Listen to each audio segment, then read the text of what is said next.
गरीब साध साध सब नेक हैं, आप अपनी ठोरे, जो सतलोक ले जावेंगे वो साधु कोई और।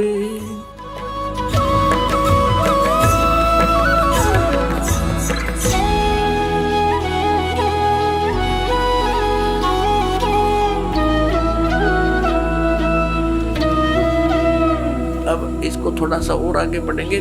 जैसे इस पुस्तक में आगे देखिए, अध्याय नंबर 15 के श्लोक नंबर, अब एक हमने पढ़ लिया, दूसरा देखो।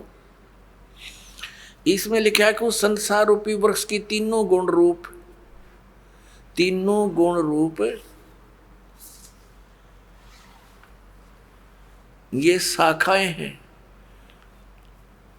विषय पर वाला ये शाखाएं हैं, बस इतना ही लिखना था। नीचे और ऊपर फैली हुई, सर्वत्र नहीं, क्योंकि पृथ्वी लोक पर ये ज्ञान बोला जा रहा था और श्री ब्रह्मा, श्री विष्णु, श्री रजगुण ब्रह्मा, श्री सतगुण विष्णु, श्री तमगुण शिव जी की जो पहुंच है, रीच है, उनकी जो पहुंच है, जो उनका प्रभुता है उनकी, वो केवल इन तीन लोकों पर है। पृथ्वी लोक, नीचे पाताल लोक और ऊपर स्वर्ग लोक। इन तीन लोकों पर इनकी प्रभुता है, यहाँ तक इनकी पहुँच है। ये एक एक विभाग के मंत्री हैं। और पृथ्वी लोक पर यूँ बोला जा रहा है क्या ना, ऊपर और नीचे यानी स्वर्ग और नीचे पाताल तक इनकी क्षमता है। रजगुण ब्रह्मा, सतगुण विष्णु, तमगुण शिव जी की। देखना, श्रीमद् भगवत गीता अध्याय नंबर 15 का हम श्लोक नंबर अब दूसरा पढ़ रहे हैं। उस संसार वृक्ष की तीनों गुण रूप शाखा, ये है अधः च ऊर्ध्वम प्रसरता तस्य शाखा गुण प्रवर्धा। अब यहाँ तीनों गुण रूप जल से बड़ी हुई शाखाएं नहीं है, ये है विषय पर वाला शाखा, विषय विकारों की शाखाएं हैं, ऐसा समझो। इन्हें गलत कर रखा है। नीचे और ऊपर, सर्वत्र नहीं, नीचे और ऊपर फैली हुई है। और मनुष्य लोक में, यहाँ पृथ्वी लोक पर कर्मों के अनुसार बांधने वाली, यानी कर्मों के आधार पर ये हमें सुनियोजित रखने वाली भी मुख्य कारण है। मूलानी माने जड़ हैं, ये मुख्य कारण है। नीचे और ऊपर, सभी लोकों में नहीं, केवल नीचे ऊपर फैली हुई है। यहाँ एक शब्द है तीनों गुण रूप शाखा। अब रजगुण ब्रह्मा है, सतगुण विष्णु, तमगुण शिव जी, ये कंसेप्ट क्लियर करना पड़ेगा। एक तो बहुत ही सिंपल सा देखिए आप, रजगुण ब्रह्मा है, यही तीनों गुण है, यही तीन देवता, इन्हीं पुराणों में देखिएगा। ये गीता प्रेस गोरखपुर से प्रकाशित है, मार्कंडेय पुराण।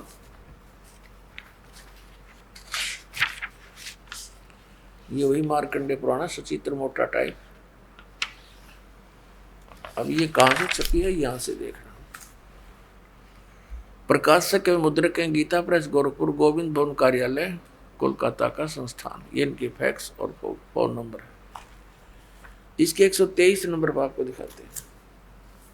संक्षिप्त मार्कंडेय पुराण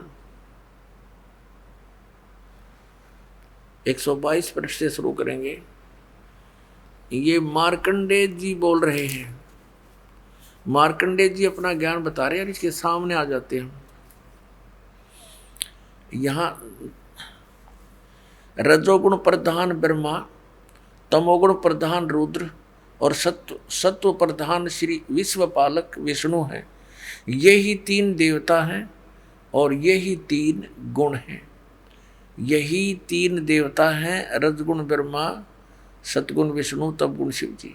और यही तीन देवता कहो चाहे इनको तीन गुण कहो। वह कंसेप्ट क्लियर। वैसे तो बुद्धिमान को कहते हैं संकेत बहुत होता है, लेकिन फिर भी ये बहुत गहरी जड़ें हैं इस अज्ञान की हमारे अंदर। और प्रमाण देते हैं, देखिएगा। ये है श्रीमद् देवी भागवत हिंदी टीका सहित भाग 1। ये कहाँ से प्रकाशित है? ये है अथ देवी भागवतम भाषा सभाष्टिकम समातम, खेमरा श्री कृष्ण दास प्रकाशन, मुंबई 4। अब यहाँ देखना, इसमें संस्कृत भी साथ है, बहुत कमाल है। ये है अथ श्रीमद देवी भागवते भाषा टीका युक्ते तृतीय स्कंद प्रारंभते, तीसरा स्कंद प्रारंभ हुआ। अब इसके 11वें पृष्ठ पर, तीसरे स्कंद में 11वां पृष्ठ पर हम अब आ गए हैं। 5वां अध्याय है ये। 5वें अध्याय का 8वां श्लोक है, 7वां समाप्त हुआ, 8वां पढ़ेंगे। भगवान शंकर कह रहे हैं, हे माता, यदि हमारे ऊपर सदा आप दयायुक्त हो तो हमको तमोगुण में किस प्रकार प्रदान किया है? ब्रह्मा रजोगुण और हरि सतगुण युक्त किए हैं। क्यों युक्त किए हैं? अब यहाँ हम हिंदी भी पढ़ेंगे, हिंदी हमने पढ़ ली, संस्कृत पढ़ेंगे। ये 7वां श्लोक समाप्त हुआ, 8वां प्रारंभ हुआ। यदि दया धर्मना न सदाम्बिके कथम अहम, किस प्रकार मैं विहित से बना दिया, उत्पन्न कर दिया तमोगुण। और कमल जय, कमल से उत्पन्न होने वाले ब्रह्मा को रजोगुण संभव है, उसको रजोगुण बना दिया। सुविता के मुँह सतोगुण हरि, और विष्णु जी को आपने सतोगुण क्यों बना दिया, युक्त क्यों कर दिया? इति सिद्धम रजगुण ब्रह्मा सतगुण विष्णु तम गुण शिव जी। अब हम आते हैं उस पवित्र सदग्रंथ अपनी श्रीमद् भगवद गीता के, और श्लोक नंबर 2 पर देख, 15वें अध्याय का 2। अध्याय नंबर 15 का मंत्र नंबर 1 तो हमने पढ़ लिया कि ऊपर को जड़ नीचे को शाखा वाला ये संसार रूपी पीपल का विनाशी वृक्ष कहा गया है। और छंदासी यस्य प्रणानी, उसके सभी भाग पत्ते आदि भाग हैं। यह तम वेद, जो उसको जानता है, स वेदवित। ये हमने सारा पढ़ लिया। आदि पुरुष परमेश्वर तो समझो उसकी जड़ है परम अक्षर ब्रह्म, और अधः माने नीचे है, ये गलत अनुवाद है इनका। अब ये संसार रूपी पीपल के वृक्ष का विनाशी कहते हैं, वेद जिसके पत्ते कहे हैं। और जो इसको जानता है जड़ से लेकर नीचे तक, सवेदवित, वो तत्वदर्शी संत है, वेद के तात्पर्य जानने वाला। अब दूसरे में कहा कि उस संसार वृक्ष की तीनों गुण रूप, रजगुण ब्रह्मा सतगुण विष्णु तम गुण शिव जी, ये विषय वासना रूपी शाखाएं समझो, और ये नीचे और ऊपर फैली हुई है, सर्वत्र नहीं। ये मनुष्य लोक में कर्मानुसार भी यही हमें सुनियोजित रखते हैं, जैसा जिसका कर्म है वैसा ही देते रहते हैं। ये यहाँ पर हमें बांधे रखते हैं, बांधने वाले हैं, और नीचे और ऊपर फैली हुई सभी लोगों में नहीं।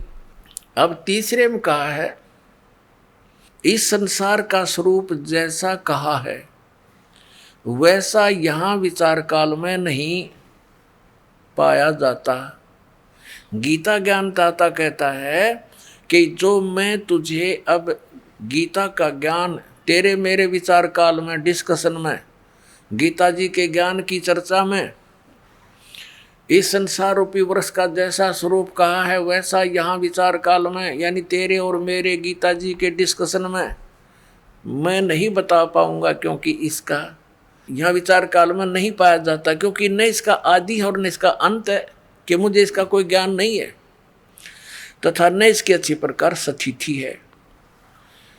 इसलिए इस सुविरुद्ध मूलम, इन्होंने अनुवाद गलत किया है, अति दृढ़ मूल वाले, ये ठीक है, इतना ही काफी है। अति दृढ़ मूल वाले यानी ऊपर को जो जड़ हैं वो तो है अमर स्थल, अमर स्थान परमात्मा का। जैसे ऊपर को जो जड़ समझो, जहाँ से सब संसार की उत्पत्ति हुई है, जड़ों से पेड़ उगता है, बनता है पौधा बनकर, तो वो आदि ऊपर के जो लोक हैं, सतलोक, अलखलोक, अगम और अकैलोक, वो तो सुविरूढ़ है यानी दृढ़ है, वो तो अविनाशी स्थान है, और वहां से ही बाकी के संसार रूपी वृक्ष की प्रवृत्ति पर विस्तार को प्राप्त हुई है, यानी उस वहां से ही सबकी रचना हुई है। तो वो तो अविनाशी है। सुविरूढ़ मूलम, संसार रूपी वृक्ष की जो जड़ है वो तो समझो दृढ़ है, अविनाशी है। ये देखिए, ये ऊपर को जड़ और नीचे को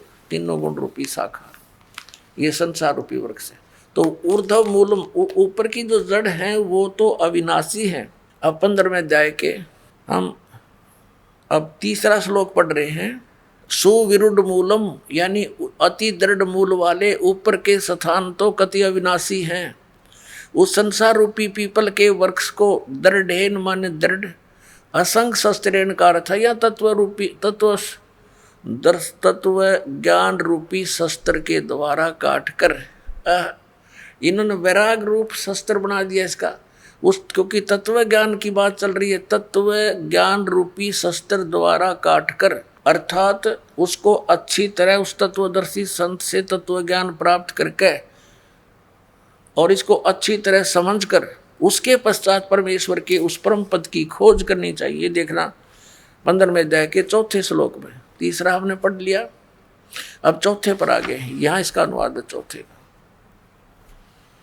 उसके पश्चात यानी तत्वदर्शी संत से प्राप्त ज्ञान के आधार से, उस तत्व ज्ञान के आधार से उसके पश्चात उस परम पद परमेश्वर को भली भांति खोजना चाहिए, जिसमें गए हुए साधक यानी फिर लौटकर संसार में नहीं आते, और जिस परमेश्वर से इस पुरातन यानी पुराने संसार रूपी वृक्ष की प्रवृत्ति विस्तार को प्राप्त हुई है, यानी जिस परमात्मा ने सब ब्रह्मांडों की रचना की है, उसी आदि पुरुष नारायण के परम अक्षर ब्रह्म के सच्चिदानंद घन ब्रह्म की मैं शरण हूँ, इस प्रकार दृढ़ निश्चय करके परमेश्वर का मनन और निधि ध्यान करना चाहिए। परपदे माने उसकी पूजा करनी चाहिए। अब श्रीमद् भगवत गीता जी अध्याय नंबर 15 के श्लोक नंबर 1 से 4 में ये स्पष्ट हो गया। एक तो तत्वदर्शी संत कौन होगा जो ये विभाग बता देगा संसार रूपी वृक्ष की कौन कौन से पार्ट हैं, और फिर बताया उसके पश्चात परमेश्वर के उस परम पद की खोज करनी चाहिए, जहां जाने के बाद साधक फिर लौटकर कभी संसार में नहीं आते। उनका जन्म और मृत्यु का दीर्घ रोग नाश हो जाता है।